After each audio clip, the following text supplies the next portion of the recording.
Hi, Mack here, coming to you from my home office in Palm Desert, California. I have a very, very close friend, and she's also my mastermind partner in my own business, who's been telling me about this book for weeks that I absolutely positively have to get. And on her insistence, I went ahead and I ordered it, and it came in yesterday.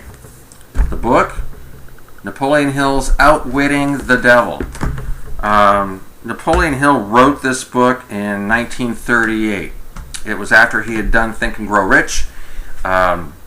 He was at a crossroads in his own life. He had lost everything from the Great Depression and was actually in hiding for about a year. And writing this manuscript, Outwitting the Devil, was his way of climbing out of that depression and out of his own fears and getting his life back on track. Now, he wrote this manuscript in 1938, and it was never ever published until just a couple of years ago. So I started reading this book last night when I went to bed, and I got through a few chapters, and about 2 o'clock in the morning I woke up out of this dream. I never remember my dreams, but I do know that when a dream wakes me up, it means that somewhere in my mind there's a conflict, there's something going on that needs to be resolved.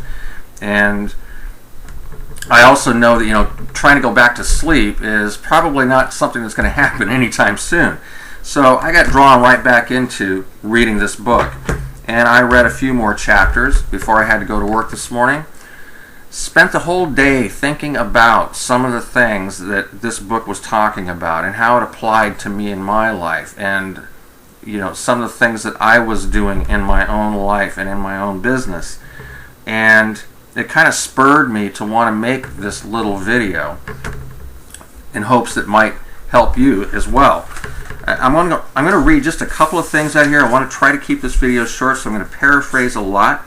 But Napoleon Hill is interviewing the devil to find out how it is that he controls people to do things that they do. And Napoleon Hill asks him, he says, "Start by telling me where you live, then describe your physical appearance." And the devil replies to him, "My physical appearance? I have no physical body.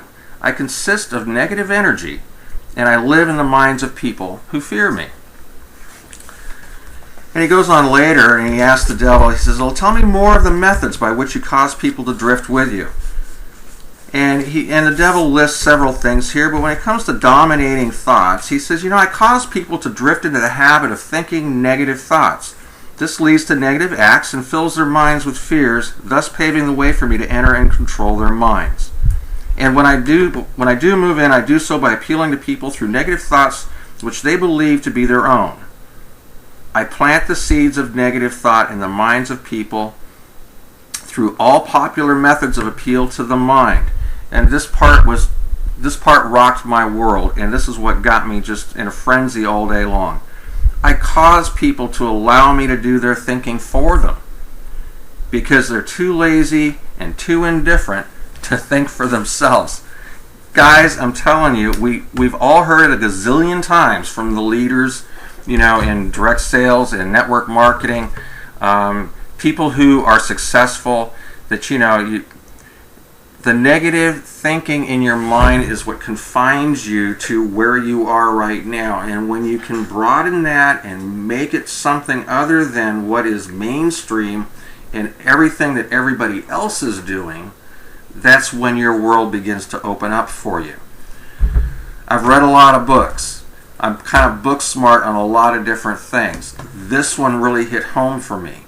This is one that I am probably going to read a lot. And I'm not even halfway through the book yet. Get this book. Get it in your library. Read it and live it. This has explained to me better than any other book I have ever read, why we do the things that we do. One of the questions posed by the editor of this manuscript, of course, Napoleon Hill is long dead now, but she posed the question, was the devil somebody who was a real person that he was interviewing, or was he just an imaginary person that he was interviewing? Only Napoleon Hill can answer that question. I asked myself the same question today. Is the devil, in my mind, somebody that's imaginary, or is this person a real person? The answer I came up with was Yeah, he's very real. I say good morning to him every day in the mirror. That's where it's at, guys. It's in your head. The fears can be conquered by positive, deliberate thinking. And that's where we need to go. I hope this helped, guys.